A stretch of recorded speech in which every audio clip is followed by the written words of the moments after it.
বৈষম্য বিরোধী ছাত্র আন্দোলনে শহীদ ও আহতদের স্মরণে বাংলাদেশ ডেন্টাল হেলথ সোসাইটির উদ্যোগে আয়োজন করা হয় এই আলোচনা সভার। 2 জানুয়ারি সকালে রাজধানীর আইডিবি ভবনে আয়োজিত আলোচনা সভায় প্রধান অতিথি ছিলেন গণ অধিকার পরিষদের সভাপতি নুরুল হক নূর সহ ডেন্টাল হেলথ সোসাইটির কেন্দ্রীয় নেতারা। অনুষ্ঠানের শুরুতে ছাত্র আন্দোলনে শহীদদের শ্রদ্ধার সাথে স্মরণ করা হয়।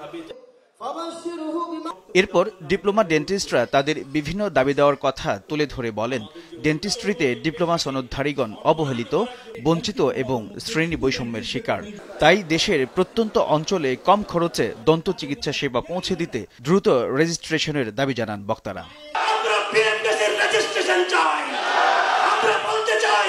যদি সামনে 25 আগস্ট সৃষ্টি হয়, আমরা সারা বাংলাদেশে 25,000 ডেন্টাল টেকনোলজিস্ট আছি, আমরা জীবন দিতে প্রস্তুত।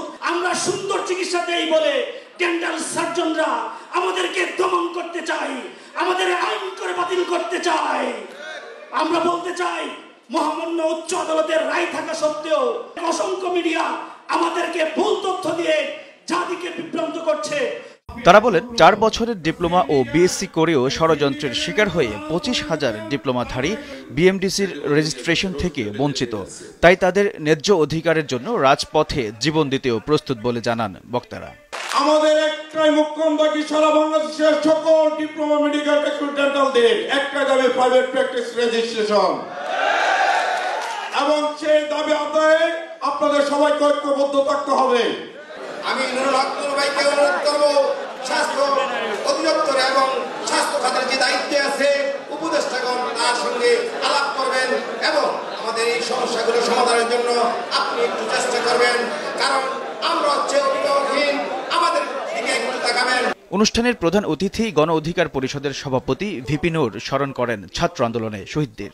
এ সময় তিনি নির্বাচন প্রসঙ্গে বলেন, সংস্কার ছাড়া দেশে নির্বাচন হবে না, জাতীয় নির্বাচনের আগে স্থানীয় নির্বাচন দেখতে চান ভিপি নূর। আমাদের সংবিধানের সংস্কারের মাধ্যমে প্রধানমন্ত্রী রাষ্ট্রপতির ক্ষমতার ভারসাম্য আনয়ন, স্থানীয় সরকারকে শক্তিশালী করা এবং এই অন্তর্বর্তীকালীন সরকার এরকমের যে একেবারে মৌলিক বা জন আকাঙ্ক্ষার গুরুত্বপূর্ণ সংস্কার, সেই সংস্কার না করা পর্যন্ত নির্বাচন হবে না। নূর বলেন, বিএমডিসির অভিজাততন্ত্র প্রবণতার কারণে ডিপ্লোমাধারীরা বৈষম্যের শিকার, ফলে দেশের মানুষ দন্ত চিকিৎসা থেকে বঞ্চিত। অযোগ্য ব্যক্তিদের কারণে 25,000 ডিপ্লোমাধারী আজ দিশেহারা। তাই রেজিস্ট্রেশন দেয়া সহ তাদের দাবিগুলো মেনে নিতে সরকারকে আহ্বান জানান নূর। আপনারা এই যে 25,000 মানুষ যাদের ডিপ্লোমা আছে, অনেকে আবার পরবর্তীতে বিএসসি এমপিএস করেছেন, 10 বছরের পড়াশোনা এক্সপিরিয়েন্স, এটা মানে বড় বিষয়। তাহলে এই 10 বছর অভিজ্ঞ লোকদেরকে কেন আমরা মানুষের সেবা থেকে দূরে রাখবো? প্রয়োজনে আপনাদের যদি কোনো জায়গায় দুর্বলতা থাকে, সেটা আপনাদেরকে ট্রেনিং দিয়ে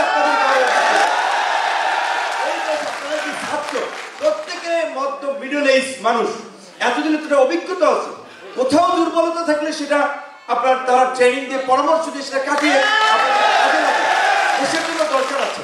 তো আমরা আপনাদের প্রতি দাবির প্রতি সংহতি জানাই, সমর্থন জানাই। আমার জায়গা থেকে আমি বাংলাদেশ ডেন্টাল হেলথ সোসাইটির সভাপতি মোহাম্মদ হারুনুর রশিদ আওরঙ্গের সভাপতিত্বে ও মহাসচিব মোহাম্মদ খালিদ মুসান্নার সঞ্চালনায় অনুষ্ঠানে উপস্থিত ছিলেন প্রকৌশলী কাজী সাখাওয়াত হোসেন, বাংলাদেশ ডেন্টাল পরিষদের সভাপতি মোহাম্মদ মোশাররফ হোসেন মোল্লা সহ আরও অনেকে। এইচএম নাহিয়ান, ভোরের কাগজ।